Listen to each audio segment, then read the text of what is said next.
ಹೊನ್ನು ಮಣ್ಣು. ಈ ಜಗತ್ತಿನಲ್ಲಿ ಏನೇ ಕ್ರೈಮ್ ಆಗಲಿ ಅದರ ಹಿಂದಿರೋದು ಈ ಮೂರೇ ಕಾರಣ. ಅಪರಾಧ ಮಾಡುವಾಗ ಪಾಪಿಗಳ ಮನಸ್ಸಿನಲ್ಲಿ ದುರಾಸೆ, ಮೋಹ, ಆಕ್ರೋಶ, ಕಾಮ ಹೀಗೆ ಏನಿರುತ್ತೋ ಏನೋ ಆಗಬಾರದು ಹಾಗೆ ಸಿಕ್ಕಿಬಿದ್ದ ಮೇಲೆ ಪ್ರತಿಯೊಬ್ಬ ಅಪರಾಧಿಗೂ ಅನ್ನಿಸೋದು. ಮನಸ್ಸಿನಲ್ಲಿ ಕಾಡೋ ಮೊದಲ ಮತ್ತು ಕೊನೆಯ ಪ್ರಶ್ನೆ ಒಂದೇ, ಇದೆಲ್ಲ ಬೇಕಿತ್ತ? ಇದೇ ಈ ಹೊತ್ತಿನ ವಿಶೇಷ ಮಿಸ್ಸಿಂಗ್ ಮಿಸ್ಟರಿ. ನಾನು ರಾಮ್ ಬಡ್ಗೇರ್.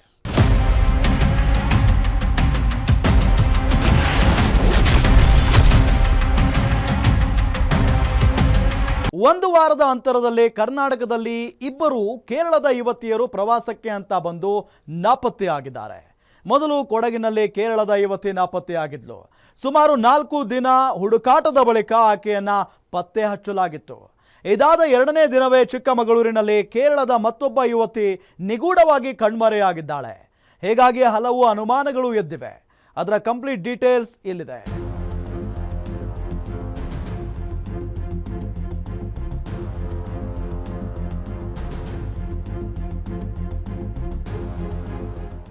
ಸಂಬಂಧಿಯ ಜೊತೆ ಸೆಲ್ಫಿ ವಿಡಿಯೋ ಮಾಡ್ತಿರೋ ಹುಡುಗಿ ಚಾರಣಕ್ಕೆ ಹೋದಾಗ ಮಾಣಿಕ್ಯಧಾರದ ಬಳಿ ನಿಗೂಢವಾಗಿ ಕಣ್ಮರೆ. ಮಗಳು ಮಿಸ್ ಆದ ಕಾರಣ ಹುಡುಕಾಟ ನಡೆಸ್ತಿರೋ ಕುಟುಂಬಸ್ಥರು. ಕಾಡಿನಲ್ಲಿ ಬಾಲಕಿ ಮಿಸ್ ಆಗಿರೋ ವಿಚಾರ ತಿಳಿದು ಸ್ಥಳಕ್ಕೆ ಬಂದು ಡ್ರೋನ್ ಮೂಲಕ ಸರ್ಚ್ ಮಾಡ್ತಿರೋ ಪೊಲೀಸರು, ಅಗ್ನಿಶಾಮಕ ಸಿಬ್ಬಂದಿ ಮತ್ತು SDRF ಸಿಬ್ಬಂದಿ. ಈ ದೃಶ್ಯಗಳು ಕಂಡು ಬಂದಿದ್ದು ಚಿಕ್ಕಮಗಳೂರು ಜಿಲ್ಲೆಯ ಪ್ರಸಿದ್ಧ ಪ್ರವಾಸಿ ತಾಣವಾದ ಬಾಬಾ ಬುಡನ್ಗಿರಿಯ ಮಾಣಿಕ್ಯಧಾರದ ಬಳಿ. ಇದ್ದಕ್ಕಿದ್ದಂತೆ ನಿಗೂಢವಾಗಿ ಬಾಲಕಿ ಕಣ್ಮರೆಯಾಗಿರುವುದೇ ಇದಕ್ಕೆ ಕಾರಣ.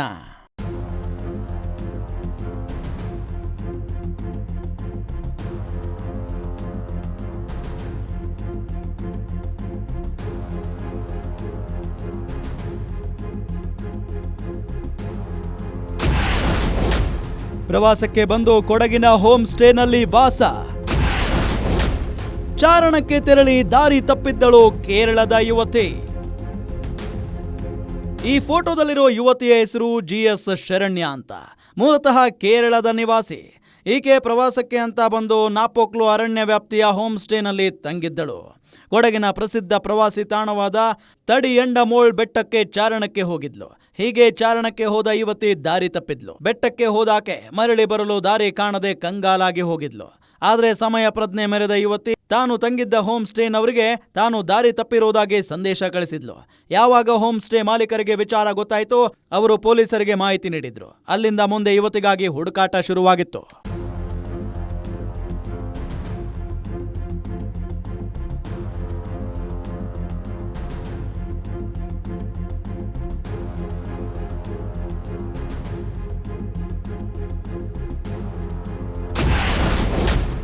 ನಾಲ್ಕು ದಿನಗಳ ಹುಡುಕಾಟದ ಬಳಿಕ ಸಿಕ್ಕಿದ್ದಳು ಯುವತಿ. ಬಾಳೆಹಣ್ಣು ತಿಂದು ಜರಿ ನೀರು ಕುಡಿದು ಜೀವನ. ಕೇರಳದ ತಡಿಯಂಡಮೋಳ್ ಬೆಟ್ಟದಲ್ಲಿ ಚಾರಣಕ್ಕೆ ಹೋದ ಯುವತಿ ದಾರಿ ತಪ್ಪಿದ್ದಾಳೆ ಅನ್ನೋ ವಿಚಾರ ಗೊತ್ತಾಗ್ತಾ ಇದ್ದಂತೆ ಪೊಲೀಸರು, ನಕ್ಸಲ್ ನಿಗ್ರಹ ಪಡೆ, ಅರಣ್ಯ ಇಲಾಖೆ, ಅಗ್ನಿಶಾಮಕ, SDRF ಸಿಬ್ಬಂದಿ ಹುಡುಕಾಟ ನಡೆಸಿದ್ರು. ಜೊತೆಗೆ ಸ್ಥಳೀಯರು ಕೂಡ ಸರ್ಚ್ ಆಪರೇಷನ್ಗೆ ಸಾಥ್ ನೀಡಿದ್ರು. ಕೇರಳದ ಯುವತಿ ನಾಪತ್ತೆಯಾಗಿದ್ದಾಳೆ. ಇದುವರೆಗೆ ಆಕೆ ಪತ್ತೆಯಾಗಿಲ್ಲ ಅನ್ನೋ ವಿಚಾರ CM ಸಿದ್ದರಾಮಯ್ಯ ಕಿವಿಗೆ ಮುಟ್ಟಿತ್ತು. ಅವರು ಹೆಚ್ಚುವರಿ 40 ಸಿಬ್ಬಂದಿ ನಿಯೋಜಿಸಿ ಶೀಘ್ರ ಹುಡುಕಾಟ ನಡೆಸಲು ಸೂಚಿಸಿದ್ರು. ಕೊನೆಗೂ ಕುಡಿಯ ಸಮುದಾಯದ ಯುವಕನೊಬ್ಬ ಶರಣ್ಯಾಳನ್ನ ಪತ್ತೆ ಹಚ್ಚಿದ್ದ. 4 ದಿನಗಳ ಸತತ ಹುಡುಕಾಟದ ಬಳಿಕ ಶರಣ್ಯ ಪತ್ತೆಯಾಗಿದ್ಲು. ಬೆಟ್ಟದಲ್ಲಿ ದಾರಿ ತಪ್ಪಿದ್ದ ಆಕೆ ತನ್ನ ಬಳಿ ಇದ್ದ ಬಾಳೆಹಣ್ಣು ಮತ್ತು ಝರಿ ನೀರನ್ನ ಕುಡಿದು ಜೀವ ಉಳಿಸಿಕೊಂಡಿದ್ಲು. ಜೀವಂತವಾಗಿ ಆಕೆ ಪತ್ತೆಯಾದ ಬಳಿಕ ಎಲ್ಲರೂ ನೆಮ್ಮದಿಯ ನಿಟ್ಟುಸಿರು ಬಿಟ್ಟಿದ್ರು.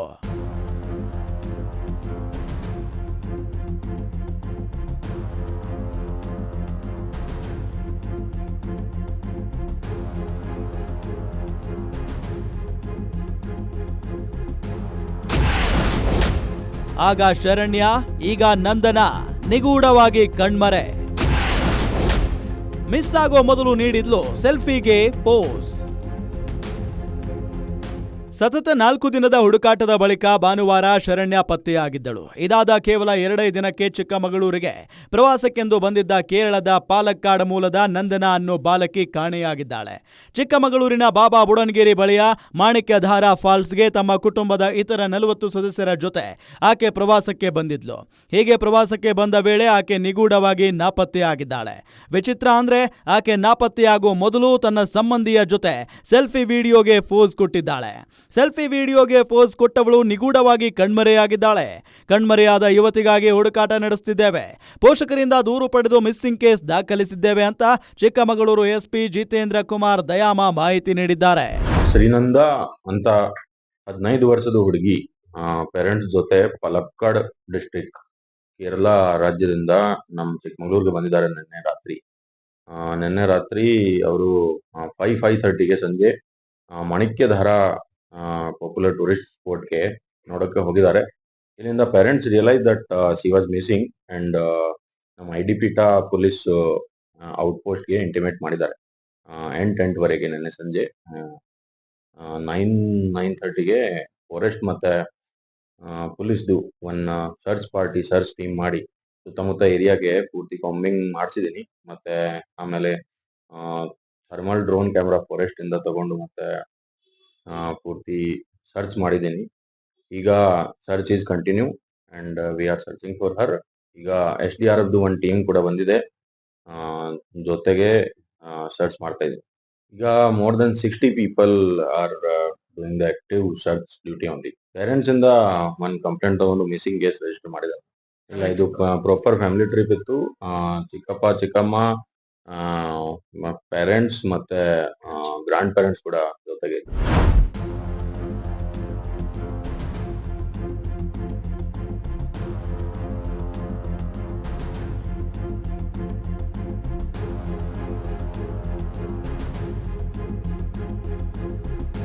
ಸೆಲ್ಫಿ ವಿಡಿಯೋಗೆ ಪೋಸ್ ಕೊಟ್ಟ ಬಳಿಕ ನಿಗೂಢವಾಗಿ ಕಣ್ಮರೆಯಾಗಿದ್ದಾಳೆ.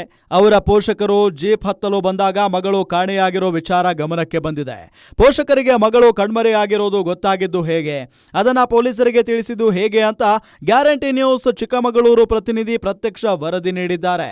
ಮಿಸ್ಸಿಂಗ್ ಕೇಸ್ ಹೇಗಾಯಿತು ಅನ್ನೋದನ್ನ ಡೀಟೇಲ್ ಆಗಿ ವಿವರಿಸಿದ್ದಾರೆ, ನೋಡೋಣ ಬನ್ನಿ. ಟ್ರಕ್ಕಿಂಗ್ಗೆ ತೆರಳಿದಂತಹ ಯುವತಿ ಕೊಡಗಿನಲ್ಲಿ ನಾಪತ್ತೆಯಾಗಿ 4 ದಿನಗಳ ನಂತರ ಪತ್ತೆಯಾದ ಪ್ರಕರಣಕ್ಕೆ ಸಂಬಂಧಪಟ್ಟಂತೆ ಈ ಒಂದು ಘಟನೆ ಮಾಸುವ ಮುನ್ನ ಇದೀಗ ಕಾಫಿನಾಡು ಚಿಕ್ಕಮಗಳೂರಲ್ಲಿ ಕೂಡ ಒಂದು ಕೇರಳ ಮೂಲದ ಪಾಲಕ್ಕಾಡ್ನಿಂದ ಪ್ರವಾಸಕ್ಕೆ ಬಂದಿದ್ದ ಕುಟುಂಬದ ಜೊತೆ ಬಂದಿದ್ದ 10ನೇ ತರಗತಿ ಯುವತಿ ಕೂಡ ಮಿಸ್ಸಿಂಗ್ ಆಗಿರುವಂಥದ್ದು. ಏನೋ ಸುಮಾರು 18 ಗಂಟೆಗಳು ಕಳೆದಿದೆ. ಈ ವಿಚಾರಕ್ಕೆ ಸಂಬಂಧಪಟ್ಟಂತೆ ಏನೋ ಆ ಒಂದು ಕುಟುಂಬವನ್ನು ಒಂದು ಮಾಣಿಕ್ಯಧಾರ್ ಫಾಲ್ಸ್ ಅನ್ನು ವೀಕ್ಷಿಸಲು ಕರೆದುಕೊಂಡು ಬಂದಂತಹ ಜೀಪ್ ಚಾಲಕರು ನಮ್ಮ ಜೊತೆಗಿದ್ದಾರೆ.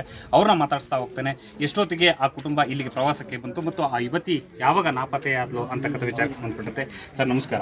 ನೀವು ಎಷ್ಟು ಜನನ ಕರ್ಕೊಂಡ್ಬಂದ್ರಿ, ಎಷ್ಟೊತ್ತಿಂದ ಕರ್ಕೊಂಡ್ಬಂದ್ರಿ? ನಾವು 4 ಗಾಡಿ ಅವ್ರು ಬಾಡಿಗೆಗೆ ಹೇಳಿದ್ರು. ರಾಮನಹಳ್ಳಿಯಿಂದ ಬಂದಿದ್ದು ನಾವು 1:30 ಗಂಟೆಗೆ ಊಟ ಮಾಡಿ 1:30 ಗಂಟೆ 40 ಜನ ಇದ್ರು. 10 ಸೀಟ್ ಕೂರಿಸ್ಕೊಂಡು ನಾವು ಕರ್ಕೊಂಡು ಬಂದು ಶ್ರೀಕಫಿ ತೋರಿಸಿದ್ವಿ. ಶ್ರೀಕಫಿ ತೋರಿಸ್ಕೊಂಡು ಮತ್ತೆ ಒಂದು ಮುಬಾರಕ್ ಹೋಮ್ ಸ್ಟೇ ಅಂತ ಇದೆ ಅಲ್ಲಿ, ಅಡ್ವೆಂಚರ್ಸ್ ಜಿಪ್ಲೈನ್ ಅಲ್ಲಿ. ಅಲ್ಲಿ ಜಿಪ್ಲೈನಲ್ಲಿ ಅವ್ರ ತಂದೆ ತಾಯಿ ಮಗಳು ಎಲ್ಲ ಅವರು ಆಡ್ಕೊಂಡು ಹೊನ್ನಂನಾಳ ಫಾಲ್ಸ್ ತೋರಿಸ್ಕೊಂಡು ಸೀದಾ ಬಾಬಾ ಬುಡನ್ಗಿರಿಗೆ ಬಂದಿದ್ವಿ. ಬಾಬಾ ಬುಡನ್ಗಿರಿ ತೋರಿಸ್ಕೊಂಡು ಸೀದಾ ಮಾನಿಗ್ದಾರ ಬಂದಿದ್ವಿ. ಮಾನಿಗ್ದಾರಿಂದ ಕೆಳಗಡೆ ಫಾಲ್ಸ್ ನೋಡ್ಕೊಂಡು ಬರ್ತೀವಿ ಅಂತ ಹೋದಾದ್ಮೇಲೆ ಎಲ್ಲರೂ ಒಂದು 5:15ಗೆ ಎಲ್ಲ ಮೇಲೆ ಬಂದರು. ಒಂದು ಹುಡುಗಿ ಬಂದಿಲ್ಲ. ಆಮೇಲೆ ಕೂತವಾಗ 5:15 ತನಕ ಇವ್ರು ಏನು ಹೇಳಿಲ್ಲ, ಇವರೆಲ್ಲ ಫ್ಯಾಮಿಲಿಯವರು. ಆಮೇಲೆ ಹೇಳಿದ್ರು ಒಂದು ಹುಡುಗಿ ಕಾಣೆ ಆಗಿದೆ ಅಂತ. ಮತ್ತೆ ನಾವು ಕೆಳಗಡೆ ಬಂದಾಗ ಹುಡುಗಿ ಸಿಕ್ಕಿಲ್ಲ, ಎಲ್ಲೋಗಿದೆ ಅಂತ ನಮಗೂ 3:30 ಗಂಟೆ ತನಕ ನಾವು ಇಲ್ಲಿ ಕ್ಯಾಮ್ರಾದಲ್ಲಿ ಎಲ್ಲ ನೋಡಿದ್ರು, ಎಲ್ಲೂ ಕಾಣ್ತಾ ಇಲ್ಲ. ಅಷ್ಟೇ ಆಗಿರೋದು. ನೀವು ಜೀಪಲ್ಲಿ ಕರ್ಕೊಬರೋಕ್ಕಿಂತ ಮೊದಲು ಅವ್ರನ್ನ ಸಂಖ್ಯೆ ಎಣಿಸುವಂಥದ್ದು ಯಾವ ರೀತಿ ಗುರುತು ಬರ್ತೇವೆ? ನಾವು ಹೇಳ್ತೀವಿ ಅಂದರೆ 10 ಜನ ಸೀಟ್ನಲ್ಲಿ ಕೂರಿಸಿದ್ರೆ ಬೇರೆಯವ್ರಿಗೆ ಹೇಳ್ತೀವಿ. ಒಬ್ಬರು ಯಾರಾದ್ರು ಇಲ್ಲಾಂದ್ರೆ ನಮ್ಗೆ ಹೇಳಬೇಕು, ನಾವು ಸ್ಟಾಪ್ ಮಾಡ್ತೀವಿ. ಹುಡುಗಿ ಯಾರಿದ್ರು ನಾವು ಕಸ್ಟಮರ್ಗೆ ಕರ್ಕೊಂಡು ಬರ್ತೀವಿ ಅಂತ. 10 ಜನ ನಾವು ಮ್ಯಾಕ್ಸಿಮಮ್ ಸೀಟ್ ಹಾಕಿ ಹಾಕ್ತೀವಿ. ನಾವು ಸ್ಟಾರ್ಟ್ ಮಾಡಿ ಮುಂಚೆನೇ ಹಿಂದೆ 6 ಸೀಟು, ಯಾಕಂದರೆ ಕ್ಯಾಬಿನಲ್ಲಿ ಡೋರ್ ಇಲ್ಲ. ಕ್ಯಾಬಿನಲ್ಲಿ ಡೋರ್ ಇದೆ, ಫ್ರಂಟ್ನಲ್ಲಿ ನಮ್ಗೆ ಕಾಣಲ್ಲ. ಇಳಿದು ನಾವು ನೋಡಿಕೊಂಡು 6 ಜನ ಕೂತೀವಿ. ನಾವು ಆಮೇಲೆ ಸ್ಟಾರ್ಟ್ ಮಾಡೋದು. ಮುಂದೆ 4 ಜನ 10 ಜನ ಇರ್ತಾರೆ. ನಾನು ನೋಡಿದೆ ಇನ್ನೊಂದು ಗಾಡಿಯಲ್ಲಿ 9 ಜನ ಇನ್ನೊಂದು ಹುಡುಗಿ ಕಾಣ್ತಾ ಇಲ್ಲ. ಇವರು ಹುಡುಕ್ತಾ ಇದ್ರು. ಆಮೇಲೆ ನಮ್ಗೆ ಹೇಳಿದ್ರು, ನಾವು ಹುಡುಕುವಾಗ ಇವರು ಹೇಳ್ತಾ ಇದ್ರು ಒಂದು ಹುಡುಗಿ ಕಾಣೆ ಆಗಿದೆ, ಮಿಸ್ಸಿಂಗ್ ಆಗಿದೆ, ಸ್ವಲ್ಪ ನೋಡಬೇಕು ಅಂತ. ಇಲ್ಲೇ 6:30-7 ಗಂಟೆ ತನಕ ನಾವು ನೋಡಿ ಫಾಲ್ಸ್ ಆ ಕಡೆ ಈ ಕಡೆ ನಾವು ನೋಡಿ, ಮತ್ತು ಅಲ್ಲಿ ಚೆಕ್ ಪೋಸ್ಟ್ ಹತ್ರ ಇಲ್ಲಿ ಬಾಬಾ ಬುಡನ್ಗಿರಿ ಪೊಲೀಸ್ ಸ್ಟೇಷನ್ ಕ್ಯಾಮ್ರಾದಲ್ಲಿ ನೋಡಿ ಅನ್ನೋದು ಕಾಣಿಲ್ಲ. ಅಷ್ಟೇ ಮಿಸ್ ಆಗಿರೋದು. ಇಲ್ಲಿ ತನಕ ಸಿಕ್ಕಿಲ್ಲ ಅದು. ಇವಿಷ್ಟು ಒಂದು ಜೀಪ್ ಚಾಲಕರ ಮಾತು. ಏನು ಈಗಾಗಲೇ ಈ ಒಂದು ಯುವತಿ ನಾಪತ್ತೆಯಾಗಿದ್ದ ಪ್ರಕರಣಕ್ಕೆ ಸಂಬಂಧಪಟ್ಟಂತೆ ಚಿಕ್ಕಮಗಳೂರು ಗ್ರಾಮಾಂತರ ಪೊಲೀಸ್ ಠಾಣೆಯಲ್ಲಿ ಮಿಸ್ಸಿಂಗ್ ಪ್ರಕರಣ ಕೂಡ ದಾಖಲಾಗಿದೆ. ಅದರ ಜೊತೆಯಾಗಿ ಅಗ್ನಿಶಾಮಕ ದಳದ ಸಿಬ್ಬಂದಿಗಳು, ಅರಣ್ಯ ಇಲಾಖೆ ಸಿಬ್ಬಂದಿಗಳು ಜೊತೆಗೆ ಸ್ಥಳೀಯರು ಕೂಡ ಒಂದು ಸಹಕಾರವನ್ನು ನೀಡುವುದರ ಜೊತೆಗೆ ಆ ಯುವತಿಯ ಒಂದು ಹುಡುಕಾಟಕ್ಕೆ ಕಾರ್ಯಾಚರಣೆಯನ್ನು ನಡೆಸ್ತಾ ಇದ್ದಾರೆ. ಮತ್ತೊಂದು ಕಡೆಯಲ್ಲಿ ಏನು ಅರಣ್ಯ ಇಲಾಖೆಯ ಡ್ರೋನ್ ಹಾರಿಸುವುದರ ಜೊತೆಗೆ ಆಕೆ ಎಲ್ಲಾದರೂ ಗುರುತು ಪತ್ತೆ ಆಗ್ಬೋದಾ ಅಂತಕ್ಕಂಥ ನಿಟ್ಟಿನಲ್ಲಿ ಇದೀಗ ಶೋಧ ಕಾರ್ಯವನ್ನು ಮುಂದುವರೆಸಿರುವಂಥದ್ದು. Bharat, guarantee news, Chikkamagaluru.